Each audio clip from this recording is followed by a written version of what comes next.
Good morning all of you. आज हमारी 29th class है और हम लोग चैप्टर नंबर 12 स्टार्ट कर रहे हैं, ठीक है ना। इसमें अपने आरटीपी और सजेस्टेड वाला जो अपने बात कर रहे थे 2-3 दिन से उसको करेंगे। उसमें जितने भी आए हुए क्वेश्चंस हैं ना उसको अपने करेंगे। पहले बताओ आरटीपी करोगे या सजेस्टेड करोगे, कौन सा करा दें पहले?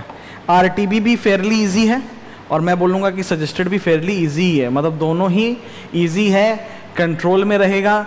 मतलब ऐसा नहीं लगेगा कि भाई सिलेबस के बाहर का क्वेश्चन पूछ लिया है क्या, वैसा कहीं पे भी नहीं लगने वाला, ठीक है ना। तो आओ सीरियल ऑर्डर में ही चलते हैं, सबसे बेस्ट है। रिवीजन टेस्ट पेपर करते हैं, ठीक है। ये वाली जो बात है ना जो ऊपर लिखी हुई है, all the question should be answered on the basis of the position of the GST law amended up to 30/4, ये सब आरटीपी में लिखा रहता है। तो मैंने सोचा कि यहाँ पर लिखा हुआ छोड़ देते हैं, आपको फ्लेवर मिलेगा कि आप आरटीपी कर रहे हो। आ जाओ, इसमें जब भी अपने आरटीपी करते हैं ना, कोई भी उसका कोई भी टर्म का आरटीपी जब करेंगे ना, तो सबसे पहला क्वेश्चन ये लोग क्या देंगे, एक टाइप का ना केस स्टडी दे देंगे जिसमें 4 या 5 क्या रहेंगे, एमसीक्यू क्वेश्चंस। 4 या 5 एमसीक्यू, वो 1 मार्क वाले, ठीक है ना। तो ये पूरा स्टोरी पढ़ना है अपने को और फिर क्या है ना 4 क्वेश्चन का जवाब देना है। अपने को पूरा स्टोरी पढ़ना है और फिर 4 क्वेश्चन का जवाब देना है, ठीक है ना। तो आओ पढ़ते हैं। Bali Bells Limited, herein after referred as Bali Bells, a private limited company registered in Chennai, Tamil Nadu. Chennai, Tamil Nadu में है। Provides the following outward supplies in the month of September. ठीक है ना, हमेशा note करना time period, ठीक है। Either it is a time period वाला थिंग या तो क्या होता है ट्रांजैक्शन बेस्ड वाला थिंग होता है। एक आदमी ने दूसरे आदमी को बेचा, वैसा ट्रांजैक्शन बेस्ड वाला थिंग रहेगा, या फिर एक टाइम पीरियड का डेटा आपको दिया जाएगा। तो यहाँ पर क्या है अपने पास टाइम पीरियड का डेटा है, बहुत अच्छा सर। उसके बाद देखो क्या बोला, particulars intrastate supplies, interstate outward supplies 40-30 taxable, 15-10 exempted. बहुत कुछ खास इंफॉर्मेशन तो है नहीं, आगे आ जाओ। Bali Bells sold a land of 2 crore रुपया excluding GST in the month of सितंबर। क्या इसका जीएसटी से दुनिया में कोई भी लेना देना है क्या? क्या लैंड कवर होता है क्या जीएसटी में? नहीं, तो एक्सक्लूसिव ऑफ जीएसटी लिखने का तो कोई दरकार था ही नहीं, उसको छोड़ दो, आगे मूव कर जाते हैं। आ जाओ। Bali Bell purchased 1 heavy steel machinery in the month of सितंबर फॉर 1 लाख रुपया एक्सक्लूडिंग जीएसटी एट 18%, मतलब 1,18,000 में पूरा प्राइस देके खरीदा होगा। Bali Bell capitalized the value of machinery along with GST paid on the same in its books of accounts and claimed depreciation on the full value of machinery as well as on GST amount। अरे भाई साहब ने क्या किया कि 1 लाख पे तो depreciation claim किया ही किया, 18,000 पे भी क्लेम कर लिया। अगर उसने 18,000 पे डेप्रिसिएशन क्लेम कर लिया है तो एज पर सेक्शन 16 क्या वो ITC क्लेम कर सकता है क्या टैक्स पेड का? नहीं कर सकता ना। यहां तक तो अपने दिमाग में इमीडिएटली पढ़ते ही आ जा रहे हैं। Apart from this, Bali Bell has a tax invoice dated 25 July of last financial year.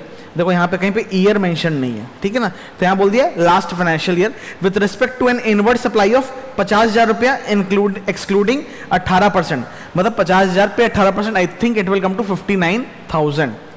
The company has not yet availed ITC on the said invoice yet, अभी तक उसने अवेल नहीं किया है। तो ये तो फर्दर इंफॉर्मेशन के लिए ओपन रह गया ना, ये वाला पॉइंट फर्दर अगर कुछ नोट्स से आएगा उस पर डिपेंडेंट हो गया कि भैया एनुअल रिटर्न जमा हुआ है कि नहीं हुआ है, फलाना हुआ है कि ढिमाका हुआ है, वो सब चीज पे, ठीक है। आगे पढ़ेंगे।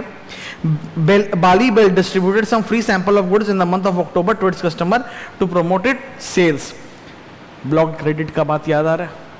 फ्री सैंपल्स पे आपको क्रेडिट मिलेगा क्या ITC का? नहीं मिलेगा ना, ठीक है। बाली बेल्स मेड सप्लाई ड्यूरिंग नवंबर, अपने सितंबर का बात कर रहे हैं ऊपर, यहाँ नवंबर का बात कर रहे हैं लेकिन नीचे details of which are as follow. Basic price of the product before TCS is 45,000, tax collected is 2,500, it received a subsidy of 3,500 from Bharat foundation for the usages of green and the subsidy was linked to unit of energy saved and not aforesaid product, ठीक है। उसके बाद क्या बोल रहे हैं, Bali Bells has not furnished its annual return for the preceding financial year till the end of November, जो कि लेटेस्ट अमेंडमेंट है 30 नवंबर तक उसने नहीं फाइल किया था, and will furnish it in the month of December of the current financial year। और अपने को डेटा किसका दिया है? सितंबर का दिया है डेटा, अपने को डेटा तो सितंबर का दिया है मेजॉरिटी, और नवंबर का दिया है, ठीक है। आ जाओ। Assume that there is no outward or inward supply transaction apart from a aforesaid transaction in the month of September, October and November।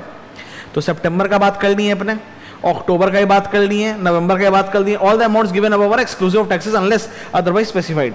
अगर अनलेस अदरवाइज स्पेसिफाइड नहीं है तो मानेंगे कि इंक्लूडिंग है, वो भी अपने को समझ में आ रहा है। ये सब तो इंग्लिश लैंग्वेज का क्वेश्चन है ना, मतलब इंग्लिश लैंग्वेज अपने को आता है तो अपने पढ़ के समझ पाएंगे, इसमें जीएसटी का कुछ खास तो नॉलेज है नहीं।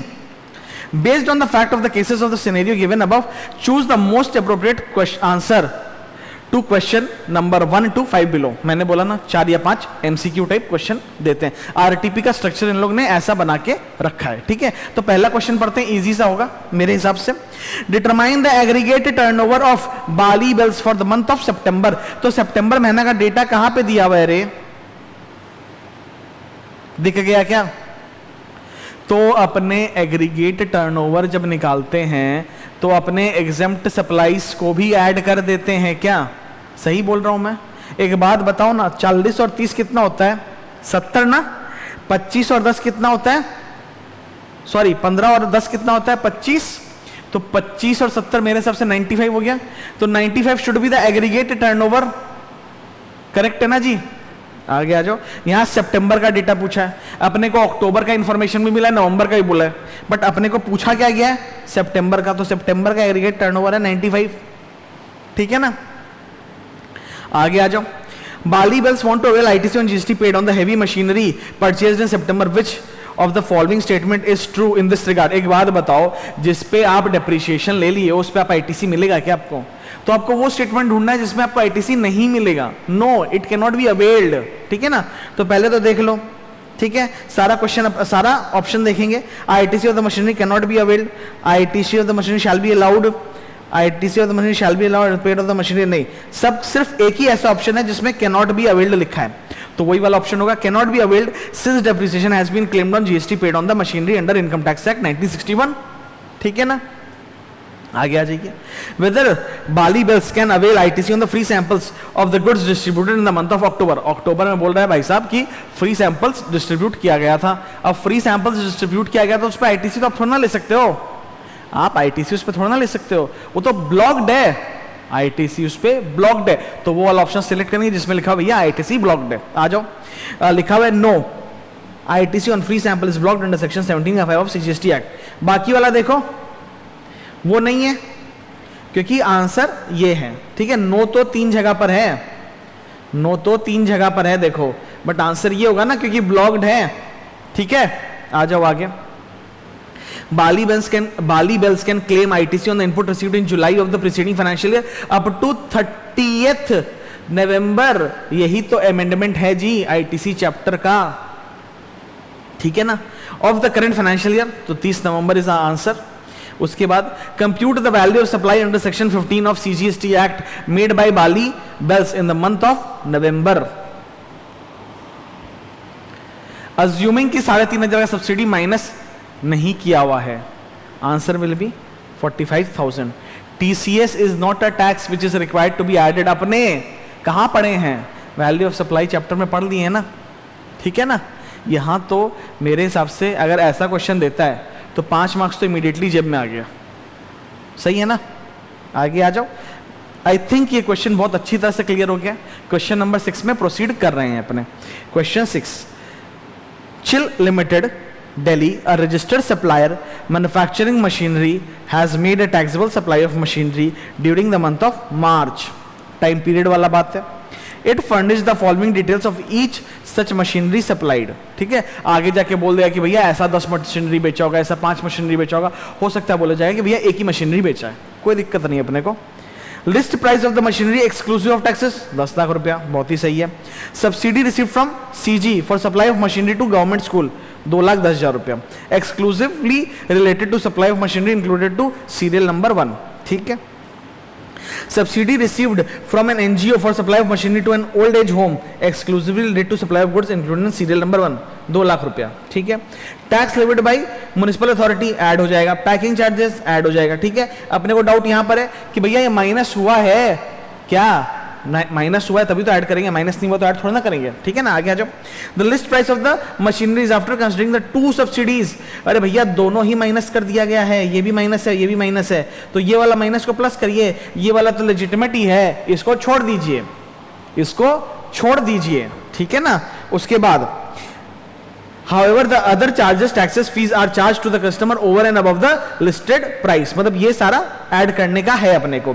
Further the company has provided the following information pertaining to the purchases made, services availed by it in respect of supply of said machinery during the month of March. तो मार्च महीना का inward supply के बारे में अपने को बताया गया है. आइए देखते हैं क्या. Raw material to be received in the month of April. अरे मार्च का बात कर रहे हैं, रॉ मटेरियल अगर अप्रैल में मिलेगा तो उसका आईटीसी यहां पे मिल सकता है क्या? नहीं मिल सकता. आगे चलो. मेंबरशिप ऑफ क्लब, अरे जहां पर भी आ जाता है मेंबरशिप ऑफ क्लब वहां पे तो ऐड ऐसे भी नहीं होगा, आईटीसी कैंसिल कर दो चीज को. Inputs to be received in 6 lot out of which first lot was received during the month. नहीं मिलेगा ना, सारा लॉट मिलने के बाद ही तो आपको आईटीसी मिलता है. नीचे आ जाइए. Trucks use for transportation of raw material मिल जाएगा. उसके बाद capital goods out of 3 item invoice of 2 items is missing, GST paid on those item is 2,82,000. तो अपने को तो बैलेंस का मिलेगा. बैलेंस कितना है बताओ तो? 18 प्लस 50 68,000 हुआ क्या? 68,000 हुआ. तो अपना आईटीसी कितना है? 68,000 प्लस 1.5 लाख. मेरे हिसाब से यही होगा. आईटीसी कहां है? आईटीसी और नीचे 218 आ गया ना, क्लियर हो गया. अच्छा, अब अपने मशीनरी का प्राइस निकालेंगे. पहले ये वाला बात पढ़ देते हैं sir, notes. Rates of CGST, SGST and IGST are 9%, 9% and 18% respectively. All inwards and outward supplies are exclusive of taxes where applicable. All the conditions necessary for availing ITC has been fulfilled subject to the information given above. All inward and outward supplies are interstate supplies. ठीक है, आगे चल के देखेंगे क्या बोल रहा है. Compute GST payable in cash bye chill limited in the month of March. तो पहले तो अपने मशीनरी का दाम निकाल लेंगे. मशीनरी का दाम कैसे निकालेंगे बताओ बाबू? 10 लाख लिस्टेड प्राइस था, 2 लाख सब्सिडी माइनस होना था तो माइनस, सॉरी 2,10,000 था ना, हाँ 2,10 माइनस होना था तो माइनस हुआ है, तो कुछ नहीं करना है. उसके बाद 2 लाख को ऐड कर देंगे क्योंकि एक नॉन गवर्नमेंट एंटिटी से मिला है और डायरेक्टली लिंक्ड है कि नहीं ये भी नहीं पता है. पता है क्या अपने को? ऊपर देख लें क्या एक बार? नहीं, कुछ भी नहीं बोला है वैसा. उसके बाद म्युनिसिपल अथॉरिटी जो टैक्स बोला है और जो पैकिंग चार्जेस वो ऐड कर दिया जाएगा. टोटल वैल्यू आ जाएगा 1575. तो 1575 पे आईजीएसटी निकल गया 283,500 और अपने आईटीसी निकाल ही चुके हैं 218 का, तो 65,500 आ गया ना. एकदम ही सिंपल नहीं था क्या? एक बात मेरे को सच सच बता देना, वॉक थ्रू अगर मैं करा दे रहा हूं क्वेश्चंस से तो आपको लग रहा है ना कि क्वेश्चंस इजी है. ऐसे वॉक थ्रू करने से क्या होता है कि कल आप एग्जाम में जब पढ़ोगे तो आपको समझ में ज्यादा आएगा. अगर अपने एग्जाम में इस तरह से पढ़ के पहले से तैयार नहीं रहेंगे, प्रैक्टिस नहीं करेंगे तो अपने को ना कर भी नहीं पाएंगे परफॉर्म एग्जाम में बढ़िया से. एग्जाम में एक लंबा लंबा सम्स देखने का ना टेंशन मच जाता है. अकाउंट्स अपने को इंटरेस्टिंग क्यों लगता है? अकाउंट्स इंटरेस्टिंग क्यों लगता है? अकाउंट्स एकदम सिंपल रहता है, कुछ डिफिकल्टी नहीं रहता. ठीक है, प्लस माइनस करना है, मल्टीप्लिकेशन डिवाइड भी नहीं करना है. प्लस माइनस का ही खेल है, डेबिट क्रेडिट प्लस माइनस ही तो चल रहा है सब जगह पे. और अपने लंबा लंबा सम प्रैक्टिस करके जाते हैं एग्जाम में तो मार्क्स तो अच्छा आएगा ही वहां पे. अगर जीएसटी में भी थोड़ा मेहनत कर लेंगे अपने, ठीक है ना, अकाउंट्स में तो बहुत मेहनत करना पड़ता है, जीएसटी में थोड़ा भी मेहनत कर लेंगे तो अपने आराम से सम्स बना लेंगे. थ्योरी याद ज्यादा देर तक रहता है, मेरे को तो रहता है. आई होप तुम लोग को भी रहना चाहिए. अगर नहीं रहता है तो कोशिश करो रिवाइज करने का. 2 बार 3 बार रिवाइज कर लोगे ना तो याद रहने लगेगा. ऐसा नहीं है कि याद नहीं हो पाएगा. कोई रॉकेट साइंस नहीं है, रॉकेट बनाना नहीं सीख रहे हैं अपने. सिंपल सिंपल है जीएसटी. अरे तुमसे भी मतलब क्या बोलूं, बहुत ही मतलब जो लो लेवल के स्टूडेंट होते हैं, तुम लोग तो बहुत ही अच्छे पढ़े लिखे हो, सीपीटी पार करके आए हो. तुमसे जो बहुत मतलब कम क्वालिफाइड स्टूडेंट्स लोग भी जो होते हैं ना, कम क्वालिफाइड आदमी लोग जो होते हैं, वो लोग भी आराम से जीएसटी का सारा काम कर रहे हैं. तो तुम लोग तो मोर देन इनफ क्वालिफाइड हो गए हो. आपने जीएसटी का पूरा सिलेबस कंप्लीट कर लिया है इंटर लेवल का. ठीक है, तुम में फिर सम्स करने की काबिलियत भी अब आ गई है, काफी सारा सम्स अपने प्रैक्टिस कर लिए. तुम्हारा नॉलेज का लेवल बाकी सबसे बहुत ऊपर जा चुका है. तो ऐसा मत सोचो कि भाई मेरा नॉलेज तो अभी भी जीरो ही है, हमको तो कुछ ही समझ में नहीं आ रहा. वैसा नहीं है, ठीक है ना. आगे वाले सम्स में मूव करूं क्या? अब सारा थ्योरी टाइप वाला क्वेश्चन पूछ रहे लोग. क्या थ्योरी टाइप वाला पढ़ते हैं. 7 का ए. Eden Limited registered under GST and dealing in educational toys has aggregate turnover of 18 crore in the preceding financial year. पिछला financial year में 18 करोड़ था. The tax consultant of Eden advised it to issue e-invoices mandatorily in the current financial year However, Eden Limited is of the view that since its aggregate turnover is less than the threshold limit applicable for e-invoicing, जो कि ये 10 करोड़ है, so it is not required to issue e-invoice. You are required to comment upon the validity of the advice given by the tax consultant. एक बात बताओ, ये तो सही है ना कि भैया उसको इनवॉइस देना पड़ेगा, क्योंकि 17-18 से लेके अगर 10 करोड़ पार हुआ है कभी भी आपका, चाहे करंट फाइनेंशियल ईयर में आपका नहीं भी पार हो रहा हो, 17-18 से कभी भी 10 करोड़ पार हुआ है तो आपको ई इनवॉइस देना पड़ेगा। तो टैक्स कंसल्टेंट तो सही बोल रहा है ना, ईडन वाला गलत बोल रहा है। आइए आंसर पढ़ के देख लेते हैं एक बार। E invoice are mandatory has been made mandatory for all registered person except specified class of persons with an aggregate turnover of any preceding financial year from 17-18 onwards greater than 10 crore in respect to B2B supply of goods and services or both to a registered person or for exports. Thus advice given by tax consultant for issuance of e-invoice mandatory in the current financial is valid as per law, क्योंकि aggregate turnover of Eden limited is crossed 10 crore रुपए in the previous financial year. मेरा बात clear हुआ क्या? ये तो कुछ खास ऐसा केस स्टडी वाला सम भी नहीं था, नॉर्मल यस या नो सम था, तो हाँ भाई इसको करना पड़ेगा, गलत नहीं बोल रहा है, ठीक है। उसके बाद government department is registered under GST, its aggregate turnover in the preceding financial year is 22 crore रुपया। You are required to comment with the help of relevant provision whether the said department is required to issue e-invoice in the current financial year। एक बात बताओ, कुछ कुछ exceptions था ना ई-इनवॉइसिंग को लेके, क्या था उसमें? गवर्नमेंट डिपार्टमेंट आता था कि नहीं आता था?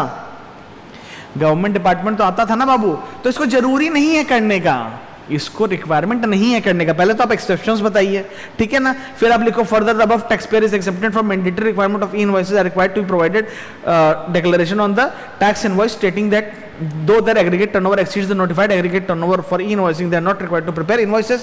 इन सारा एंटिटीज को एक डिक्लेरेशन देने का होगा। उसके बाद thus the above mentioned entities are not required to issue invoices even though if their turnover exceeds 10 crore रुपया।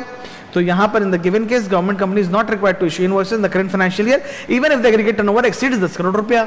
सिंपल तो है, ठीक है। आ जाए आगे, क्वेश्चन नंबर 8 पे आ जाओ please. Batra Limited, a normal taxpayer, is winding up its business in Rajkot. The tax consultant of Batra has suggested that Batra will have to file either annual return or final return at the time of voluntarily cancellation of registration in the state of Gujarat। लिखना था, ये लोग लिख दिए राजकोट। अब ऐसा क्यों किए हैं मेरे को नहीं मालूम। Do you agree with the stand taken by the tax consultant of Batra? Offer your comment, ignore the aggregate turnover of Batra Limited। मेरे को एक बात बताओ कि ऐसा था क्या जब अपने पढ़े थे कि या तो फाइनल रिटर्न जमा करिए या तो एनुअल रिटर्न जमा करिए। फाइनल रिटर्न जमा करना तो मैंडेटरी है ही है बाबू, एनुअल रिटर्न भी जमा करना पड़ेगा आपको। ऑप्शन नहीं है कि फाइनल करें या एनुअल करें, दोनों ही करना पड़ेगा, दोनों ही करना पड़ेगा। एनुअल रिटर्न अलग ही चीज होता है और फाइनल रिटर्न अलग ही चीज होता है, आप दोनों को मिक्स नहीं कर सकते हो।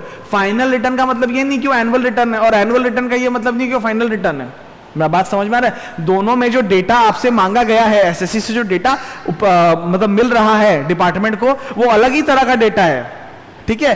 एनुअल रिटर्न में पूरा साल भर का डेटा आपको देना पड़ता है, फाइनल रिटर्न में जरूरी नहीं कि आप साल भर का डेटा दो, हो सकता है 3 महीना का दे रहे हो, हो सकता है 6 महीना का दे रहे हो, आप एक लिमिटेड टाइम का डेटा दे रहे हो, ठीक है। फाइनल रिटर्न और एनुअल रिटर्न सुनने में भले ही अरे सिनोनिम टाइप का ही तो लग रहा है नहीं ऐसा, एकदम भी नहीं ऐसा। तो अपना आंसर क्या होना चाहिए भैया? नहीं, दोनों ही जमा करना पड़ेगा। देखो लिखा हुआ है, in the given case Batra is the registered person who is winding up its business and has thus applied for cancellation of registration, therefore it is required to file both annual and final return, ठीक है ना। आगे आ जाओ, 2 question बाकी है, अपना RTP खत्म हो जाएगा। आइए, Shyamnath a registered person has caused movement of goods of consignment value exceeding ₹50,000। तो आगे पढ़ते हैं, फिर अपने को पता चला कि क्या चीज का क्वेश्चन है, अभी तक तो समझ में नहीं आ रहा। वैसे ई वे बिल का क्वेश्चन है, in relation to supply and generated e way bill. पता चल गया 50,000 से ज्यादा है तो ई वे बिल तो करना ही पड़ता है, तो यहां पर वही बात है। However after generation of the e way bill he found a mistake in the e way bill and wants to edit it. You are required to advise Shyamnath whether he can do so with the help of relevant provision. एक बात बताओ, editing का provision होता है क्या? Editing का provision होता है क्या? एक बार ई वे बिल जनरेट करनी है तो 24 घंटे के अंदर कैंसिल कर सकते हो, एडिट नहीं कर सकते हो।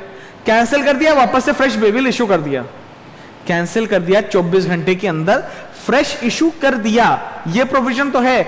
एडिट करने का तो प्रोविजन नहीं है। ये बात याद कैसे रखेंगे सर, ये तो याद रहने वाला चीज नहीं है। अरे रिटर्न रिवाइज कर सकते हो क्या, यहां पर जीएसटी में आप रिटर्न रिवाइज कर सकते हो क्या? जैसे इनकम टैक्स में बोलता है रिवाइज रिटर्न जमा कर दो, रिवाइज रिटर्न जमा कर दो, यहां रिवाइज रिटर्न जमा होता है क्या? यहां पे रिटर्न में डेटा जो है वो अमेंड होता है, डेटा जो है वो अमेंड होता है, डेटा रिवाइज नहीं होता है। तो उसी तरह से ई वे बिल रिवाइज नहीं किया जा सकता, एडिट नहीं किया जा सकता। रिवीजन का क्या मतलब है? एडिट करना। तो एडिशन पॉसिबल ही नहीं है, एडिट करना पॉसिबल ही नहीं। अपने क्या कर सकते हैं? कैंसिल कर दिया और फिर वापस से इशू कर दिया। आंसर देख लो। Thus in the view of the above mentioned provision, Mr. Shamnath cannot edit the e-way bill. However, he can cancel the e-way bill within 24 hours of the generation and generate a new e-way bill with correct details. थोड़ा ज्यादा जल्दी पढ़ दे रहे हैं, ठीक है ना, क्योंकि तुम लोग का भी तो समय अब निकट आ गया एग्जाम देने का, तो उतना समय नहीं बिता रहे हैं इस पे। क्वेश्चन नंबर 10, वो honorarium to the guest tankers, उस पर जीएसटी लगता है कि नहीं? हाँ भाई लगेगा। It is clarified that the supply of goods and services are taxable unless except or declared as neither supply of goods or nor supply of services. Services provided against tanker in lieu of honorarium attracts GST liability. तो अगर वो 10 लाख और 20 और 10 नहीं पार करता तब तो नहीं लगेगा, 20-10 पार करता तो लग जाएगा, नॉर्मल केस है। इसके लिए कुछ खास इसके लिए कोई एग्जम्पशन का नोटिफिकेशन नहीं अवेलेबल है। सजेस्टेड में आ जाइए। आरटीपी अपना खत्म हो गया है, ठीक है क्या? आरटीपी अपना खत्म हो गया, अपने सजेस्टेड में मूव ऑन कर जा रहे। जब ये क्वेश्चन पेपर आया था ना, मेरे को याद है May 23 का क्वेश्चन पेपर जब आया था, तो क्या क्वेश्चन पेपर दे दिया, एकदम माथा खुल के गिर गया, इतना हार्ड है, इतना टफ है, इतना ये है, इतना वो है, बाप रे बाप। ऐसा कुछ नहीं था, ठीक है? अब कुछ नहीं लग रहा है, अब कुछ नहीं लग रहा, क्योंकि आंसर हाथ में है। जब आंसर हाथ में नहीं रहता ना, सब कुछ भारी लगता है। बट कोई दिक्कत नहीं, अपने यही समझे, जब भी तुम एग्जाम में बैठो, अपीयर करो, तो ये मत सोचना कि क्वेश्चन पेपर इतना टफ आएगा ही कर नहीं पाएंगे, क्वेश्चन पेपर मोटा हो गया तो अरे ना हम तो नहीं पढ़ पाएंगे इतना। ऐसा मत सोचो। हो सकता है लंबा क्वेश्चन है, सॉल्व करना इजी है। मैं सच बात बताता हूं, अगर लंबा क्वेश्चन पेपर आ रहा है ना, बहुत ज्यादा लंबे लंबे क्वेश्चन है, तो डेफिनेटली उसका आंसर भी ईजी होगा। आप ये मत समझो कि उसका आंसर बहुत डिफिकल्ट होगा, नहीं जवाब दे पाएंगे। अगर वैसा सोच रखेंगे ना, तो एग्जाम में क्लियर करना, पास करना, अच्छा मार्क्स लाना, वो सब फिर टाटा बाय बाय। तो वैसा प्लीज मत सोचना। आप ये सोचो कि क्वेश्चन पेपर को मैं अटेम्प्ट करूंगा 100%, और मैं 100% रिवाइज करके आया हूं एक्चुअल में। वर्चुअली मत सोचना हम 100% रिवाइज करके आए। आप 100% रिवाइज करके आओ, जब जाओ एग्जाम में तब आप सोचना कि हाँ मैंने 100% रिविजन किया है, मेरे को लगता नहीं कि सिलेबस के बाहर कुछ भी पूछा जाएगा, ठीक है ना? जब तक एकदम ही आउट ऑफ सिलेबस क्वेश्चन नहीं आया, तब तक आप क्यों एज्यूम करोगे कि भैया कुछ आउट ऑफ सिलेबस आ गया? आपने पढ़ा नहीं है कंप्लीटली, ये भी तो हो सकता है ना। आपने पढ़ा नहीं है कंप्लीटली, ये भी तो हो सकता है। तो don't jump to conclusions, always अपना माइंड में पीस बना के रखना। एग्जाम में पढ़ते समय एकदम शांत माथा से पढ़ना, हड़बड़ाना मत, हड़बड़ाओगे गड़बड़ी कर बैठोगे, ठीक है ना? आओ पढ़ते हैं। जीनो enterprise, a partnership firm is a regular taxable person registered in Guwahati, बहुत अच्छा, Assam, and is engaged in supply of air condition and its accessory as well as air conditioning repaired services, air conditioned repairing services. Detail of their various activity in the month of October. तो बोल रहा है अक्टूबर, और क्या चीज में deal कर रहा है बताओ तो? एयर कंडीशन और रिपेयर सर्विसेज में डील कर रहा है। कहां से बिलोंग करता है? आसाम से बिलोंग करता है। समझ गए sir? Intra state supply of air condition to customer in Assam. अच्छा, इंट्रा बोला तो आसाम में करेगा डिलीवरी, ठीक है ना? Freight is separately charge in the invoice for delivery of the goods at the customers door step. 4 lakh रुपया, 1 लाख रुपया, ठीक है? ये दोनों को जुड़ जाना चाहिए, जुड़ गया। Intra state supply of repairing services wherein apart from charging service charges, cost of parts spares provided to customer is also charged and consideration for the same is separately mentioned in the invoice. तो 3,50,000 अपने को data avail करा दिया गया है। आइए आगे का एडजस्टमेंट्स पढ़ें।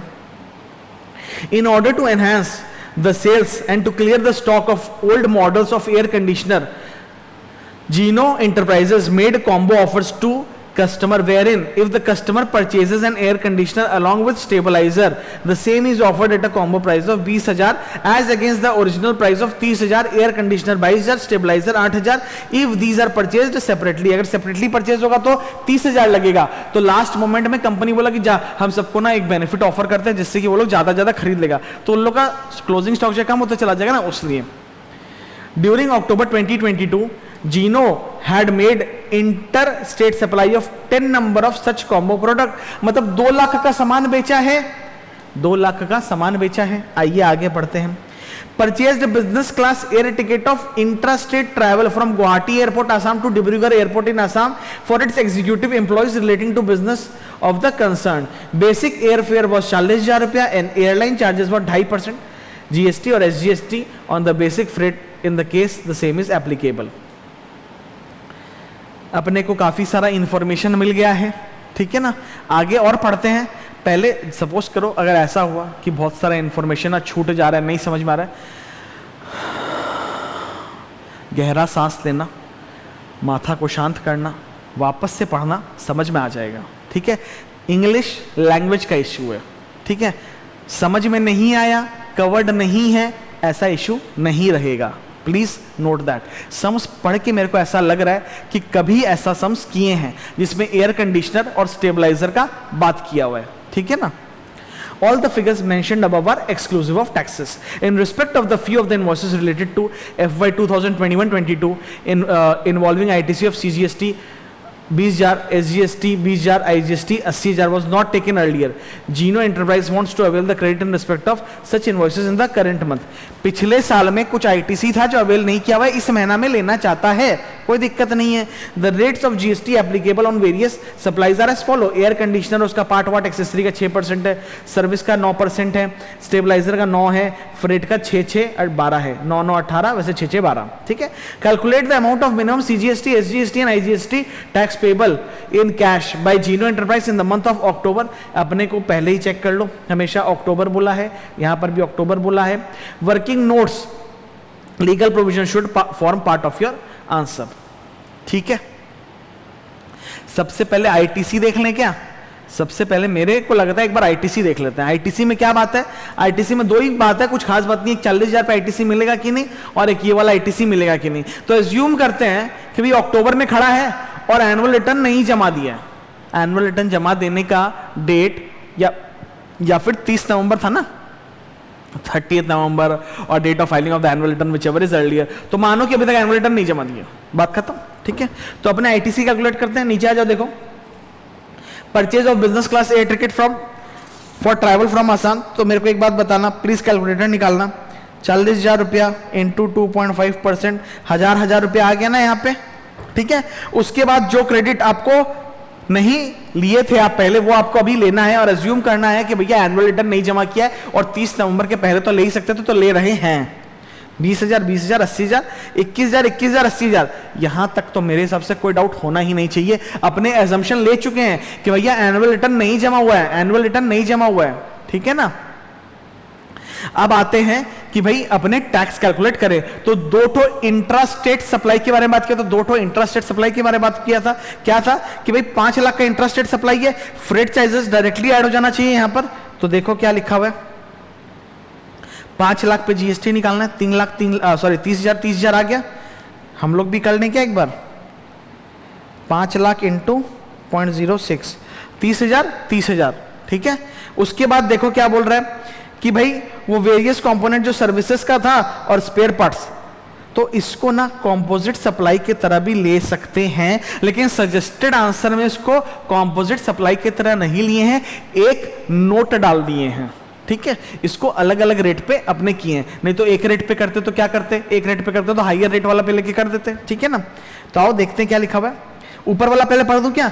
Interested supply of air conditioner since the goods are agreed to be delivered the customers doorstep, supplier of air conditioner, supply of air conditioners along with the transporter and therefore is a composite supply which is treated as a supply of principal supply with air conditioner according to the rate of principal supply, that is air conditioner will be charged.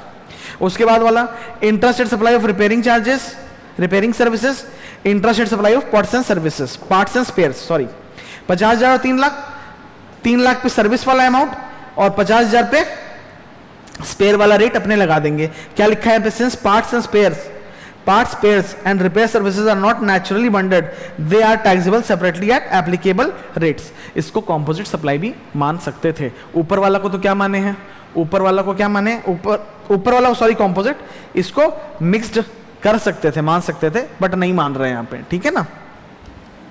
फिर उसके बाद 10 ठो combo जो बेचा, 2 lakh into 10 तो यहाँ पर आ जाएगा क्योंकि वो इंटरस्टेट है। फिर आउटपुट टैक्स है कितना 60,000 36,000 रुपया। अब देखो इनपुट टैक्स रेफर किया हुआ है, पहले तो 36,000 पूरा आईजीएसटी का आईजीएसटी सेटल कर दो, ठीक है ना। फिर जो बचा है वो दोनों में एडजस्ट कर दो। क्यों दोनों में एडजस्ट कर दो? क्योंकि देखो ना इसका इक्वल बैलेंस ही तो है यहाँ पर, अगर इक्वल है तो दोनों में इक्वली वो कर सकते हैं ना एडजस्ट। फिर उसके बाद जो इन लोग का खुद का आईजीएसटी था वो भी एडजस्ट कर दिए, तो देखो 17,000 आ गया मिनिमम नेट जीएसटी पेएबल आ गया ना। क्यों इक्वल डिस्ट्रीब्यूशन की आईजीएसटी का बैलेंस क्रेडिट का? क्योंकि यहां पर दोनों बैलेंसेस इक्वल है,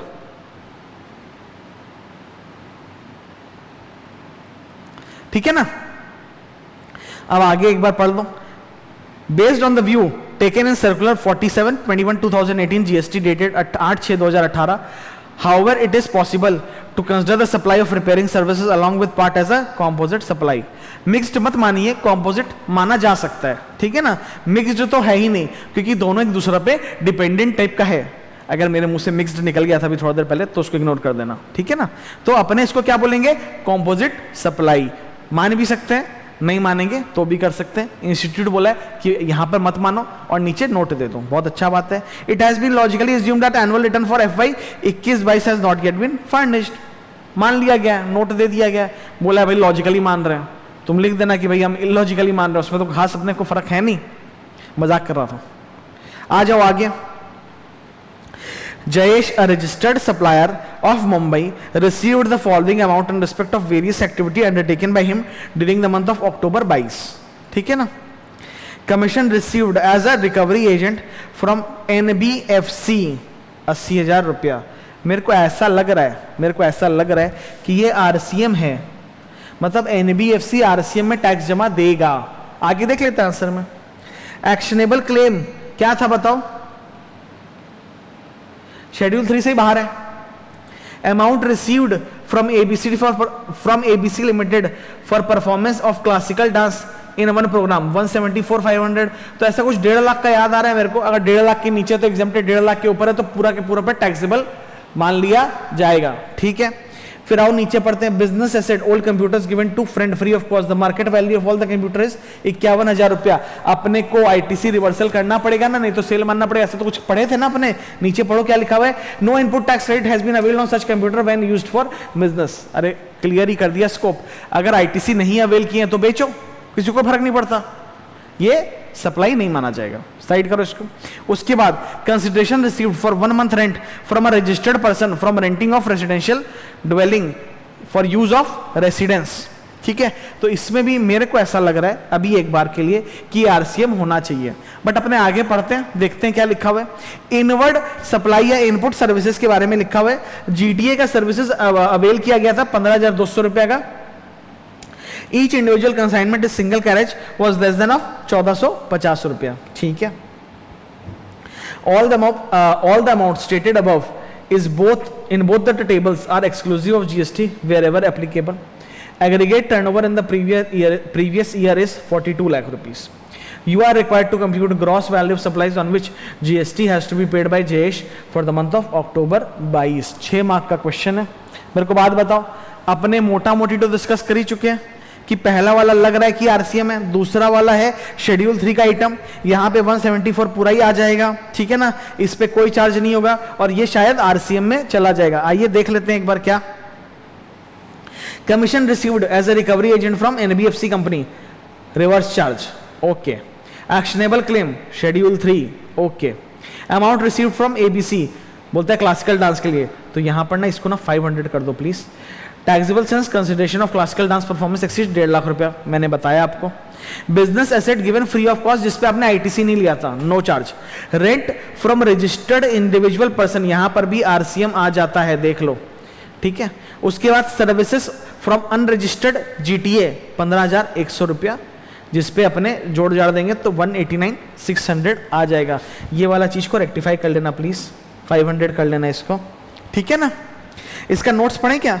based on the position of existing law 31/10/2022, ये किसके लिए लिखा है? अरे वो renting of registered of rent from registered individual person. Government बोला भाई रजिस्टर्ड आदमी है तो वो तो आगे जाके आईटीसी ले ही लेगा, तो उस पर लगा दो जीएसटी, तो यहाँ पे लगाया गया है। ताकि सामने वाला आईटीसी भी अवेल कर सके अगर पेमेंट कर रहा है तो इसमें तो कोई खास दिक्कत है नहीं, हालांकि इस बात का कड़ा निंदा किया गया था। ठीक है ना, आओ आगे। अब मेरे को लगता नहीं है आगे का क्वेश्चंस कुछ भी डिफिकल्ट है, बहुत ही सिंपल क्वेश्चंस है। आइए फटाफट अपने देख के नक्की करें। Shyamdas was admitted to Suraksha Hospital in Bombay for 2 days in relation to diagnosis of removal of stones from his kidney. For the said services, Suraksha Hospital charged following from Mr. Das. ठीक है, room rent 7,000 रुपया per day for 2 days, operation theatre charges 5,000 रुपया, doctor consultation charges 8,000 रुपया। ठीक है ना, उसके बाद बोल रहा है अदर सर्विसेज 4,000 रुपया। In the above scenario explain whether Suraksha hospital should levy GST और not in line of relevant provision of the GST law. तो खाली रूम रेंट के लिए मैं बता रहा हूँ 5,000 से अधिक है, 5,000 से अधिक है तो आपको रूम रेंट पे जीएसटी लगाना पड़ेगा। बाकी सारी चीजें जो है एग्जेम्प्ट है, ये अपने को पता ही है। ठीक है ना, देख लो answer. Health care services by clinical establishment are exempt from GST.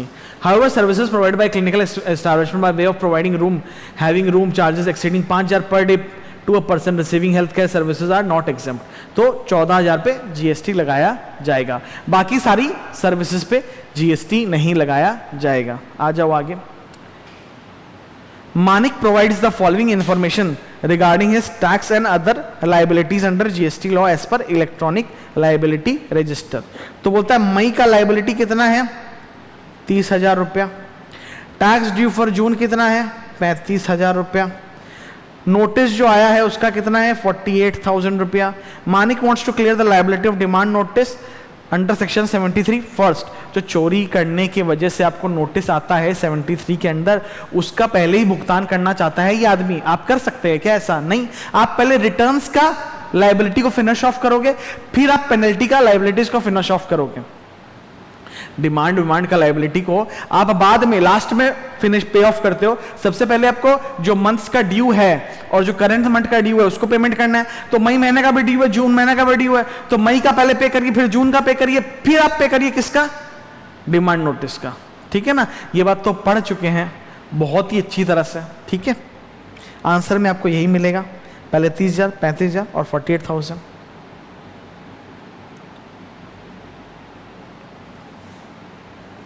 Sumit is a registered dealer in state of Punjab. In the month of May, he decides to apply for QRMP scheme. He wants to switch to QRMP scheme. He has not filed his return for the month of May and June. Please guide Mr. Sumit regarding the following: condition and restriction of QRMP scheme, manner of exercising the option of QRMP scheme. 3 mark का है। आइए पढ़ लेते हैं। Conditions क्या क्या है देखो तो, mister Sumit has to fulfil the condition and restriction for opting QRMP scheme. His aggregate turnover is up to 5 crore in the preceding financial year, ये तो अपने को मालूम ही है। Furnished return in the preceding month as the due on the due date of exercising such option। मतलब क्या बोल रहा है कि भैया जब ऑप्शन आप एक्सरसाइज कर रहे हो ना, उसके पहले जो भी रिटर्न ड्यू पड़ रहा था उसको आपने पे कर दिया है, मतलब उसको आपका इन the month of May he decide. तो मई मंथ में आपने डिसाइड किया तो अप्रैल 20 को मार्च का जमा करने का डेट आया होगा तो वो आपने जमा कर दिया होगा। ठीक है ना, यही बात बोल रहे हैं यहाँ पे। He is not required to exercise the option every quarter। Her quarter में करने का दरकार नहीं है, एक बार आपने कर लिया कंटिन्यू करता रहेगा जब तक आप खुद से जाके चेंज नहीं करो। ठीक है। Manner of exercising the option, Sumit intending to opt for QRMP scheme for any quarter should indicate his preference of for furnishing the return on quarterly basis from first day of the second month of the preceding quarter till the last day of the first month of the quarter for which option has been exercised. समझ में आया क्या? अरे वो 1 महीना आगे पीछे दिखा दें क्या एक बार आपको, तो ज्यादा कन्वीनियंट रहेगा ना मेरे हिसाब से। कौन सा चैप्टर में है जी ये? रिटर्न में था ना QRMP स्कीम, दिखा रहा हूं 1 सेकंड। ये देखो, इस क्वार्टर के फर्स्ट क्वार्टर के लिए करना है तो फरवरी से अप्रैल तक कर सकते हो, सेकंड क्वार्टर के लिए करना है तो मई से जुलाई तक कर सकते हो, थर्ड क्वार्टर के लिए करना है तो अगस्त से सितंबर तक कर सकते हो, फोर्थ क्वार्टर के लिए करना है तो नवंबर से जनवरी तक कर सकते हो। बात समझ में आया क्या? सिंपल था। आ जाओ आगे प्लीज। ऊपर और एक question 2 number, when goods are transferred by principal to a job worker there is no need to issue e-way bill, comment on the validity।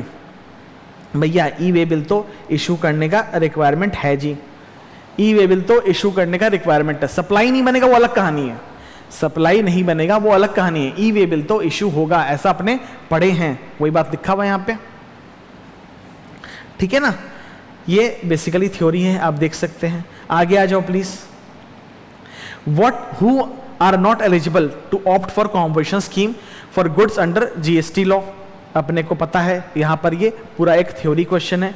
GTF services provided to unregistered person are exempt from GST by virtue of entry 21A of GST law, discuss the validity of.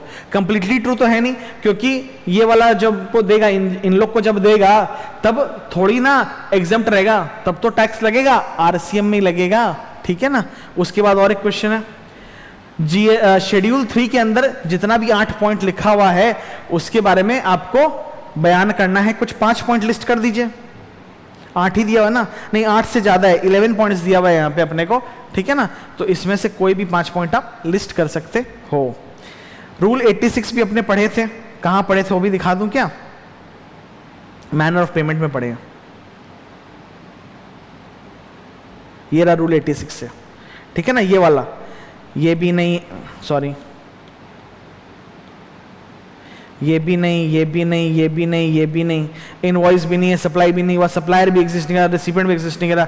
जब कोई exist नहीं करा तो ITC मिलेगा क्या, नहीं ना। आगे आ जाओ प्लीज। ओ खत्म हो गया अपना सजेस्टेड, मैंने थ्योरेटिकल क्वेश्चंस आप खुद से कर सकते हो, ठीक है। उसको वॉक थ्रू कराने का कोई दरकार नहीं, क्योंकि अपने तो थ्योरी में पूरा कवर किए ही है, ठीक है ना।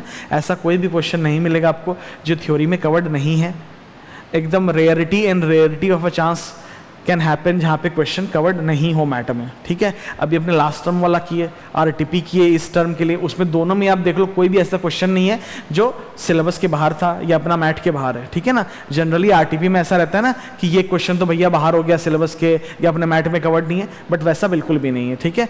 अपने आरटीपी और सजेस्टेड जो कन्वर्ट अपने जो पढ़ के मतलब कंप्लीट कर लिए हैं, मेरे को लगता है आप लोग काफ़ी अच्छा एक नॉलेज आ गया होगा पूरा पेपर सॉल्व करने का, ठीक है ना। कुछ अच्छे क्वेश्चन रहते हैं, ईजी क्वेश्चन रहते हैं, कुछ हल्का सा डिफिकल्ट या ट्रिकी क्वेश्चन रहता है। आप ये चीज नोट करो कि पूरा अगर आपका पढ़ा हुआ है तो आप एग्जाम में अच्छा ही परफॉर्म करके आओगे। 50 मार्क्स लाने से तो दुनिया में कोई नहीं रोक सकता, मौके पे 60 और 60 से ऊपर तो आएगा ही आएगा।